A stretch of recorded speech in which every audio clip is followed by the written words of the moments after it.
Welcome to Penrose Learning, where we make understanding easy.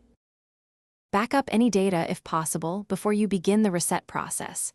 If you cannot access the user account, remove external drives and prepare your Apple ID credentials. Shut down the MacBook Air completely. Press and hold the power button until startup options appear on the screen. Select Options and then click Continue to enter Mac OS recovery over the Internet. Connect to a known Wi-Fi network, if prompted before proceeding to reinstall Mac OS or use Disk Utility. Open Disk Utility from the Mac OS recovery window and select the internal drive, usually Macintosh HD. Click Erase and choose Apps for Mac OS 10, 13 or later, otherwise choose Mac OS Extended, Journaled. Use GUID partition map as the scheme for Intel Macs or apps default for Apple Silicon. Confirm erasing the drive. This permanently removes all data and user accounts.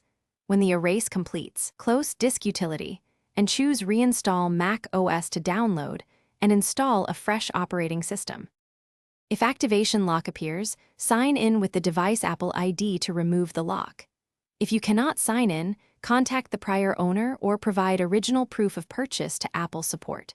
For Apple Silicon Macs, hold the power button to access startup options and select Reinstall Mac OS.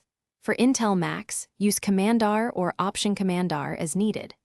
After reinstall completes, follow on-screen prompts to set up as a new user or return the device to the owner with their Apple ID details.